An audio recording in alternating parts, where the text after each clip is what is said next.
என்ன எல்லாரும் குஷியா இருக்கீங்களா? ஐபிஎல் ஆரம்பிக்க போகுது. இதுதாயா என்னோட ஃபேவரட் டீம். இவன் தாயா டாப் 4 வரலாம். இல்ல இவன் தாயா கப் அடிப்பா அப்படின்னு இந்தியா முழுக்க பேச ஆரம்பிச்சுட்டாங்க.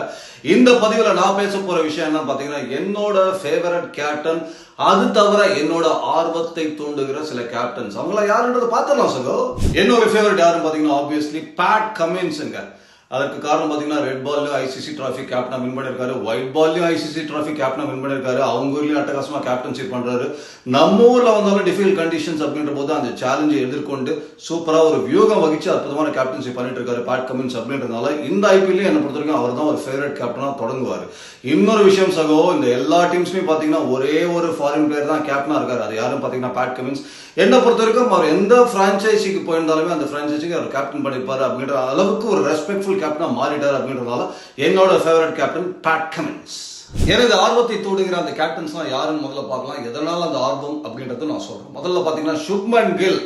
ரோஹித் சர்மாக்கு அடுத்தது இவர் தான் இந்தியாவோட கேப்டன். ப்ரொமோஷன்லாம் பண்ண ஆரம்பிச்சுட்டாங்க. ஒரு பெரிய பேச்சு இருக்கு நம்ம பாக்குறோம். அப்படின்ற போது இவர் எந்த அளவுக்கு இந்த மாதிரி ஐபிஎல் டோர்னமெண்ட்ல கேப்டன்சி திறமையை வெளிப்படுத்த போறாருன்னு ஒரு ஆர்வம் எனக்கு மட்டும் தான் நிறைய பேருக்கு இருக்கும். கண்டிப்பா அது வைஸ் கேப்டன் அண்ட் கேப்டன் பக்கத்துல நிக்கிற மாதிரி இருக்கும் சகோ. ஆனா அதோட இடைவெளி பாத்தீங்கன்னா ரொம்ப பெருசு அப்படின்றதுனால அதை நிரப்பக்கூடிய திறமை சுப்மன் கில்க்கு இருக்கா அப்படின்றது பாக்குறதுக்கு நான் ரொம்ப ஆர்வமா இருக்கேன். அடுத்தது யாரும் பாத்தீங்கன்னா Shreyas Iyer. Back to back IPL trophy அவரால் ஜெயிக்க முடியுமா? அதுக்கு முன்னாடி அதை பண்ண கேப்டன்ஸ் ரெண்டே பேர் தான். யாரும் பாத்தீங்கன்னா மகேந்திர சிங் தோனி அண்ட் ரோஹித் சர்மா அப்படின்ற போது அந்த மாதிரி ஒரு கெத்தான லிஸ்ட்ல ஸ்ரேயாஸ் ஐயரோட பேரும் இடம்பெறுமா அப்படின்றத வெயிட் பண்ணி பார்க்கலாம். But it's gonna be a challenge. இருந்தாலும் பொறுத்தது பார்ப்போம். அடுத்தது ருத்துராஜ் கெய்க்வாட். தோனி மாதிரி ஒரு ஆளுமை மிக்க கேப்டன் கிட்ட இருந்து ரீப்ளேஸ்மெண்ட் வாங்கி அதை பெர்ஃபார்ம் பண்றது நாட் ஈஸி ஜாப்னு அந்த சிஎஸ்கே ஃபேன்ஸுக்கும் தெரியும். இருந்தாலும் தோனி அளவுக்கு கேப்டன்சி பண்ணலனா கூட ஒரு இவரோட கேப்டன்சில ஒரு கப் அடிக்கிறதுக்கு ஒரு நல்ல வாய்ப்பு இருக்குன்னு இந்த வருஷம் டெஃபினட்டா நம்புறாங்க CSK fans. So Ruturaj Gaikwad ஒரு கேப்டன்சி ஒரு ரேடார் இருக்கும். நிறைய பேர் உற்று பார்ப்பாங்க அப்படின்ற போது நானும் உற்று பார்ப்பேன். சோ அதையும் வெயிட் பண்ணி பார்க்கலாம் சகோ.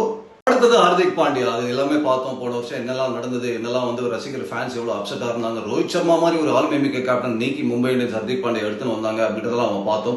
அவர் கீழே பாருங்க இருக்கிறதெல்லாம் கரண்ட் இந்தியன் கேப்டன்ஸ்லாம் ஆடிட்டு இருக்காங்க. ரோஹித் சர்மா மாதிரி ஒரு captain, Suryakumar Yadav current Indian captain, Bumrah கூட இப்ப டெஸ்ட் மேட்ச்லாம் கேப்டன் பண்ணி 10ல அட்டகாசமா வின் பண்ணாரு அப்படின்ற போது இவ்வளவு திறமை மிக்க கேப்டன்ஸ்லாம் அவர் கேப்டன் பண்ண போறது ஒரு எக்ஸ்ட்ரா பிரஷர். அதையும் தாண்டி இந்த வருஷம் ஒரு பவுன்ஸ் பேக் பண்ணுவாரா ஹார்திக் பாண்டியான்றது பாக்குறதுக்கு நான் ரொம்ப ஆர்வமா இருக்கேன். நான் மட்டும் இல்ல மும்பை இந்தியன் ஃபேன்ஸ் நீங்களும் ஆர்வமா இருப்பீங்க கண்டிப்பா. எனவே எல்லாருமே கப்பு தான் முக்கியம் சகோன்னு அதிலே தான் ஆட போறாங்க எல்லா கேப்டன்ஸும். மத்த பிரான்சைசி கேப்டன்ஸ் அடுத்த பதிவில் நம்ம அதை பத்தி பேசலாம். பட் உங்களோட ஃபேவரட் கேப்டன் யார் இந்த ஐபிஎல் அப்படின்றத கமெண்ட் செக்ஷன்ல போடுங்க. அதையும் பார்ப்போம். ஹேவ் a nice day சகோ.